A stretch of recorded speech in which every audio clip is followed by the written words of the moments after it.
Bom dia, amigos do terceiro ano. Tudo bem? Então, estamos de volta ativa, né? E agora vamos aproveitar esse primeiro ciclo, né? Para a gente fazer, então, uma revisão de tudo aquilo que nós vimos no início desse ano, ok? Não perca nada. Então, a gente vai começar falando agora de cargas elétricas e também dos processos de eletrização. Bora? Bom, primeiramente, vamos lembrar lá da ideia de carga elétrica, né? Da onde que vem a carga elétrica? A carga elétrica vem da matéria, né? A carga elétrica é uma propriedade intrínseca da matéria, né? Intrínseca quer dizer faz parte essencial, né? Não existe matéria sem carga elétrica, né? E não existe carga elétrica sem matéria, uma coisa depende da outra. As partículas que constituem um átomo têm carga elétrica, né? Então, o elétron tem carga elétrica, né? O próton tem carga elétrica, só o nêutron que não tem, né? Mas elétrons e prótons têm carga elétrica. Existem cargas elétricas de dois tipos, né? Acho que todo mundo sabe disso, uma positiva e uma negativa. O próton, que fica lá no núcleo do átomo, tem uma carga elétrica que a gente chama de positiva, e o elétron, que fica lá na eletrosfera, mais externamente, possui uma carga elétrica que a gente chama de carga elétrica negativa, certo? Muito bem. E é interessante perceber que o valor, o módulo da carga elétrica de um próton é o mesmo módulo da carga elétrica de um elétron, que é esse valor que está aqui, ó, chamada de carga elementar, 1,6 vezes 10 a menos 19, tá? Esse valorzinho vai aparecer bastante. Esse Czinho que está aparecendo aqui é de coulombs, tá? Coulombs, ou coulomb, né? É a unidade de medida de carga elétrica. Bom, o módulo da carga do elétron é igual ao da carga do próton, mas o sinal é diferente, né? Enquanto que um próton tem carga mais E, o elétron tem carga menos E. Ok? Bom, e aí é fácil a gente entender o que é um corpo neutro, né? Um corpo neutro, ou um átomo neutro, uma molécula neutra, é aquele que basicamente tem a mesma quantidade de prótons e elétrons, porque o próton tem a mesma carga do elétron, porém, se não ao contrário, né? Então, se você pega, por exemplo, um átomo de hidrogênio, está aqui. O átomo de hidrogênio tem um próton e um elétron. Um próton tem uma carga mais E, um elétron tem uma carga menos E, na hora que você soma as duas, dá zero. Ok? Da mesma forma, um átomo de hélio, né? O hélio tem dois prótons e dois elétrons. Na hora que você soma, carga dá zero. Então, são átomos neutros. Ok? O átomo neutro é aquele que a carga total é nula, né? Na hora que você soma a carga de todos os elétrons, de todos os prótons, ela dá zero. Ok? Ou não tem carga. Bom, e o corpo eletrizado, às vezes a gente fala de corpo carregado, né? Mas esse negócio de carregado lembra outras coisas esquisitas, ruim, melhor a gente falar eletrizado mesmo, tá? Corpo eletrizado, então, é aquele que o número de elétrons é diferente do número de prótons, né? E aí ele vai ter uma carga elétrica que não é zero, ok? Se ele tiver mais elétrons do que prótons, né? Aí ele vai ser um corpo negativo, como esse aqui, ó. Vocês podem ver que tem, se você contar os negativos aqui, ó, 3, 6, 8, 9, né? E positivos tem 3, 4, 6. Então, quer dizer, ele tem mais negativos, tem mais elétrons, então ele tem a carga total negativa. E se o número de elétrons for menor, né, então quer dizer, o número de prótons é maior, evidentemente, a gente vai ter um corpo com carga positiva, né, que é o que está acontecendo aqui, ó. A gente tem aqui positivos, ó, 3, 6, 7, né? E negativos tem 2, 4, 6. Então, é um corpo com carga positiva. Bom, e como é que calcula essa carga? Eu acho que é meio intuitivo, né? Você vai somando. Mas, como uma carga positiva anula uma negativa, basicamente, o que interessa para a gente é o que está sobrando de elétrons ou o que está faltando de elétrons, em excesso ou carência, né? Então, só para a gente entender um pouco a lógica, digamos que um corpo tem um elétron a mais do que o número de prótons, né? Que é aquele caso, aquela figura que eu acabei de mostrar lá. 7 prótons e 6 elétrons, né? Então, quer dizer... não. Um elétron a mais, perdão. Se ele tem um elétron a mais, então, 7 elétrons e 6 prótons. Então, 6 prótons anula 6 elétrons, sobra um elétron, sob a carga de um elétron. Então, a carga desse corpo vai ser menos 1,6 vezes 10 e menos 19, que é o nosso E, menos E. Agora, se ele tiver 2 elétrons a menos, aqui é a menos, tá? Então, a carga vai ser a carga de 2 elétrons a menos, ou seja, a carga de 2 prótons a mais. Então, cada próton é 1,6, 2 prótons, 3,2 vezes 10 é menos 19, ou 2E. Ok? E aí, generalizando a coisa, né? Se um corpo tem N elétrons sobrando ou faltando, a carga elétrica dele vai ser N vezes E. Esse E é aquele númerozinho, 1,6 vezes 10 menos 19. Mais ou menos, NE. Por que mais ou menos? Mais se o número de elétrons estiver faltando, tiver mais prótons, e menos se o número de elétrons estiver sobrando, certo?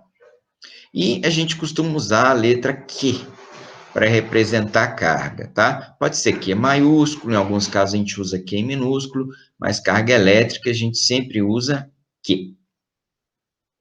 Bom, tem um exemplinho aqui do lado, né?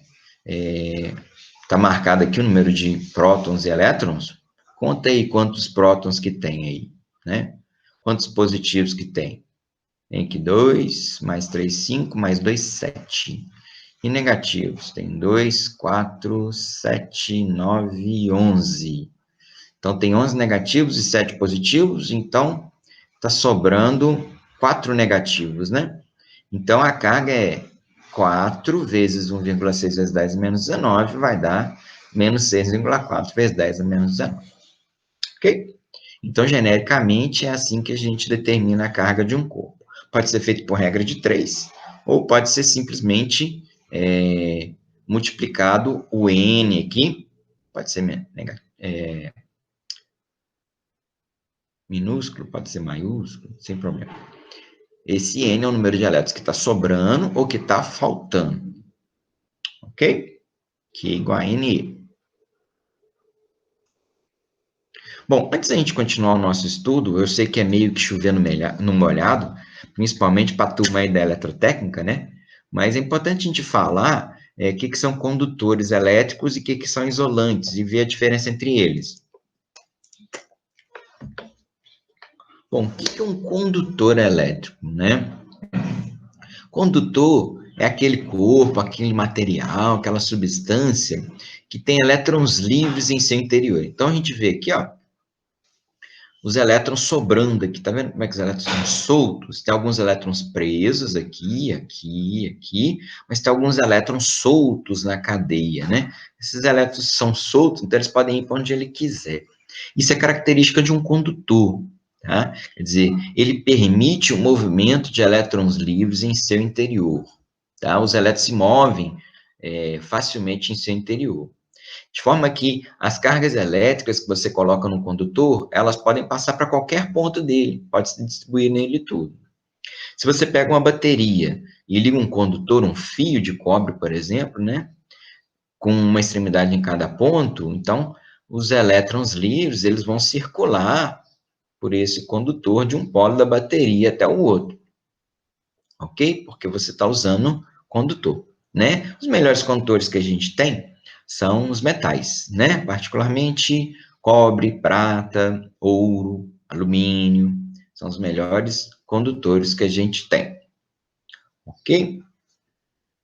Isolantes elétricos, né, ou também conhecido como dielétricos, né, é o contrário, né? A gente praticamente não tem elétron livre ou elétrons livres no interior desses corpos, tá? Então, eles não vão conduzir eletricidade, né? Eles não vão permitir o movimento de cargas no interior dele, né? Por isso que eles isolam, né? Por isso que eles são dielétricos, não elétricos. Aí a gente tem vários exemplos aí de corpos dielétricos, né? A gente tem PVC, né? Plástico, borracha, né? Tem vários exemplos aí de materiais que são isolantes elétricos. Então, a diferença essencial é essa, né? No condutor, as cargas podem se mover no corpo inteiro. No isolante, não. Se você coloca carga elétrica no isolante, pode colocar, mas ela vai ficar parada onde você colocou, ok? Muito bem, agora vamos para os processos de eletrização. O que é um processo de eletrização, né? É aquele processo no qual você dá carga para um corpo, você faz com que esse corpo se torne eletrizado, né? Às vezes você parte de um corpo neutro, de dois corpos neutros, e obtém como resultado dois corpos eletrizados, ok? São esses três processos que vocês estão vendo ilustrados ali, que a gente já vai falar um pouquinho sobre cada um deles. O atrito, quando você esfrega um no outro, o contato, quando você encosta um no outro, e a indução, quando você só aproxima um do outro, sem tocar, ok? Vamos falar de cada um deles. Mas antes da gente falar, é importante a gente conhecer um princípio muito importante que vai estar presente nesses processos, tá? É o princípio da conservação da carga elétrica, né? A gente já estudou conservação da energia, a conservação da carga também é também é um princípio de conservação muito importante na física. O que ela me diz? Ela me diz que num sistema isolado, a carga elétrica total de um sistema não pode mudar, ok? Então, a carga total é sempre a mesma, tá? Quando você eletriza, você vai esfregar um corpo no outro, você vai encostar um corpo no outro, eles vão trocar elétrons, né? Sempre elétrons, tá, pessoal? Nunca prótons. Por quê? Porque o elétron, ele fica lá na eletrosfera, ele está longe do núcleo. Então, a força de tração sobre ele, a força que o prende ao átomo, é bem menor do que a força que prende o próton, tá? Então, é muito mais fácil arrancar um elétron de um átomo do que arrancar um próton. Por isso que quando um corpo eletriza, é porque ele perdeu elétrons, ele ganhou elétrons. Ok? E como o número de elétrons de um sistema não tem como mudar, né? A gente não cria elétrons, nem destrói elétrons facilmente, né? Então, a carga que vem associada com eles também não tem como mudar. Ok? Por isso que a carga total de sistema isolado, ou seja, o sistema que não faz contato com outros corpos, é sempre a mesma. Muito bem, agora então, podemos falar da eletrização por atrito. Vamos esfregar um corpo no outro, né? É o que está acontecendo, ou já aconteceu aqui, né? O sujeito pegou um bastão de vidro e atritou aqui com a seda, esfregou, tá? Ele ocorre quando a gente pega dois corpos neutros e esses corpos têm naturezas distintas, ou seja, por isso que eu falei vidro e seda, porque um dos corpos tem que gostar de dar elétrons e o outro corpo tem que gostar de receber elétrons, senão não rola. Né? Por isso que tem que ser de natureza distinta. Se os dois quiserem dar, não rola. Se os dois quiserem receber, também não rola. Ok? Porque um deles vai perder elétrons, né? Aquele que gosta de dar, né? E o outro vai receber os elétrons, né? Aquele que gosta de receber. Beleza? Bom, quem perder elétrons vai ficar eletrizado positivamente, foi o que aconteceu com esse bastão de vidro aqui, e quem ganhar elétrons vai ficar com carga negativa, é o que aconteceu com essa seda aqui. Inicialmente estavam os dois neutros, mas na hora que você esfregou um no outro, eles trocaram cargas elétricas, eles trocaram elétrons, né? Os elétrons saíram do vidro, passaram para a seda, aí o vidro ficou positivo e a seda ficou negativa. Como inicialmente a carga total era nula, porque estavam os dois neutros, no final ela também é nula, por causa da conservação da carga. Então, o número de elétrons que saíram daqui entraram aqui. Então, se aqui perdeu 5 elétrons, aqui ganhou 5 elétrons. Então, se a carga aqui é mais 5e, aqui é menos 5E. Então, os módulos das cargas são iguais. Na eletrização por atrito, os módulos das cargas serão sempre iguais. Ok?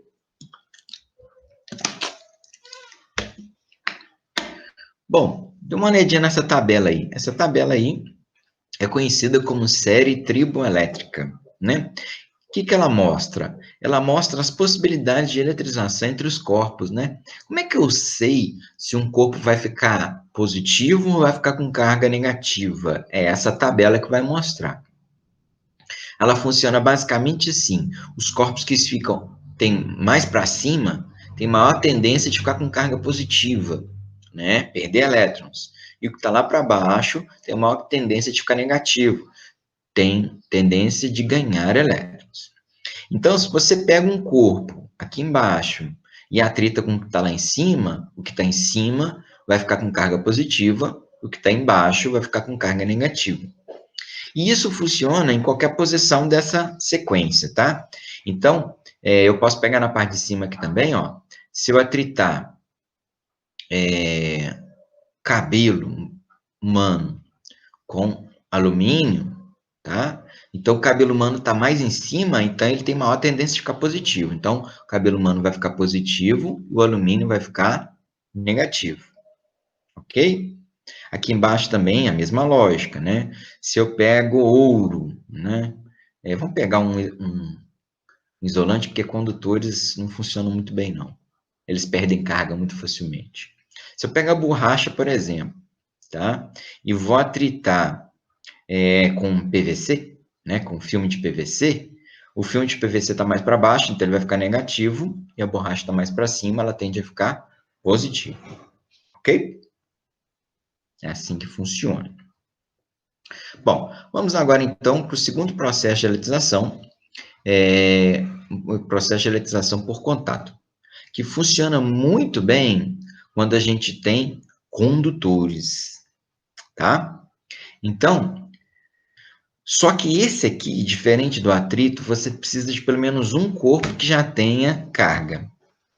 Se a gente pega, por exemplo, o corpo B aqui, ó, ele está com carga negativa, tá vendo? E o corpo A está neutro. E eu vou encostar o corpo B no corpo A, tá? Na hora que eu encosto o corpo B no corpo A, alguns elétrons, estava sobrando um monte aqui no corpo B, alguns elétrons do corpo B vão passar para o corpo A, tá?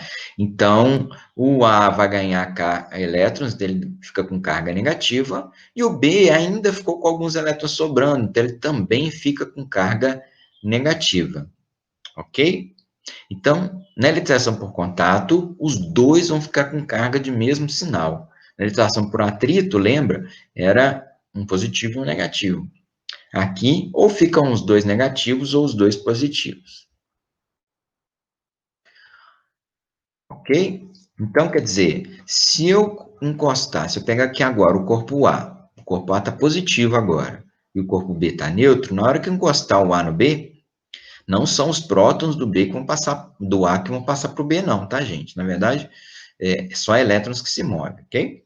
Então, alguns elétrons do B vão ser atraídos pelos prótons que estão sobrando aqui no A e vão passar, então, aqui para o A, né? Aí o A ganhou elétrons, esses elétrons que entraram neutralizaram algumas cargas positivas, e o B perdeu elétrons, né? E como ele perdeu elétrons, então ele vai adquirir uma carga positiva.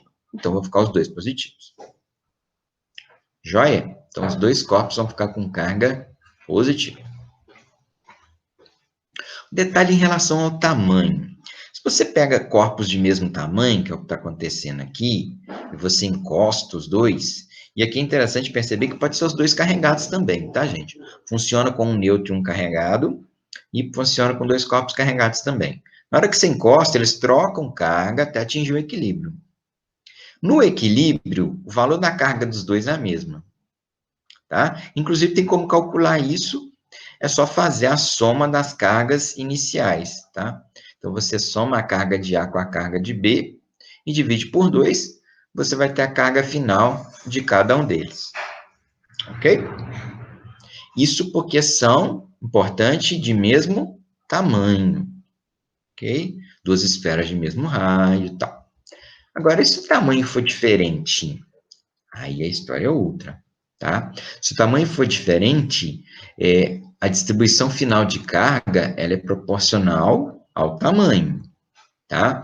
Então, se um corpo tem o dobro do raio do outro, ele vai adquirir o dobro da carga, ok? Que é o caso lá daquela figura do A e do B. O raio de B é o dobro do raio de A. Então, reparem que, no caso aqui, ó, o A tem 3, ele tinha 6, carga de mais 6Z, e o B não tinha nada, tá? Então, aí, encostei no outro e tal. O que aconteceu lá no final? O A ficou com uma carga de 4 e o B ficou com uma carga de 2, né? Porque o B tem metade do raio, então ele vai ter metade da carga. Mas é interessante vocês perceberem que a soma das cargas no final, 4 mais 2, é igual a 6, que era a carga inicial, certo? Muito bem. E aí, o que acontece quando você encosta um corpo na Terra? É o que a gente chama de aterramento, né? Veja, fazer um aterramento é você ligar um corpo na Terra, né? Então, aqui você tem um corpo, um metal condutor, né? Isso só funciona, ou funciona melhor com condutores. E eu ligo na Terra, esse aqui é o símbolo de aterramento. É ligar no chão mesmo, tá, gente? Ou ligar na parede, ligar o solo, ligar o planeta Terra. Você vai estar ligando na Terra, você vai estar encostando, você vai provocar um contato de um corpo com a Terra, ok? Então, vai ter uma eletrização por contato entre a Terra e o corpo. Só que a Terra é muito maior do que o corpo, né? A Terra tem um raio de 6 mil quilômetros, né? Muito grande. Os corpos não vão ter esse tamanho todo. Então, como a eletrização por contato gera cargas proporcionais ao tamanho, e a Terra é muito maior, né? A carga praticamente vai para a Terra, certo? E no final da história, no final do aterramento, o corpo que você ligou na Terra vai ficar neutro. Ok? Então, assim, se você ligar um corpo negativo na Terra, os elétrons vão embora para a Terra. Os elétrons vão passar para a Terra. Se você ligar um corpo positivo na Terra, os elétrons sobem da Terra para o corpo. A Terra tem também elétrons sobrando, né? A Terra pode ser considerada um grande condutor. De qualquer forma, todo corpo aterrado fica neutro, tá? Isso é importante. Isso é importante para a gente entender agora o processo de indução eletrostática, tá? O processo de indução, que é o terceiro processo de eletrização, ele ocorre quando você aproxima um corpo eletrizado, que a gente vai chamar de indutor, que é esse carinha aqui, é o I aqui, de um outro condutor neutro, tá? Esse aqui pode até ser isolante, mas esse aqui necessariamente será um condutor, tá? O que acontece? No caso aqui, esse indutor está com carga positiva, né? Como ele está com carga positiva, esse carinha está neutro, mas ele tem elétrons. E se ele é condutor, tem elétrons livres. Então, os elétrons livres são atraídos para o lado de cá, ó. E, consequentemente, o lado de lá vai ficar positivo. Então, você provoca uma separação de cargas, né? Negativo de um lado, positivo do outro. O lado A ficou negativo, o lado B ficou positivo. Ok? Há um detalhe importante que é o seguinte. Se você levar o indutor embora agora, sem fazer mais nada, né? Esse corpo aqui volta a ficar inicialmente igual estava no início, quer dizer, as cargas vão se misturar porque ele está neutro, tá? Mas não é isso que eu quero. O que eu quero é fazer com que esse corpo adquira carga. Para isso, eu vou fazer um aterramento nele, tá? Eu vou ligar na Terra, e aí vai haver o quê? Vai haver, no caso aqui, como o corpo positivo atrai negativos, essa atração vai ocorrer até lá na Terra. Então, alguns elétrons da Terra vão subir e vão vir para esse corpo, né? Então, não são os prótons que descem, tá, gente? São os elétrons que sobem. Então, esse corpo vai ficar com excesso de carga e vai ficar com uma carga negativa. Ok?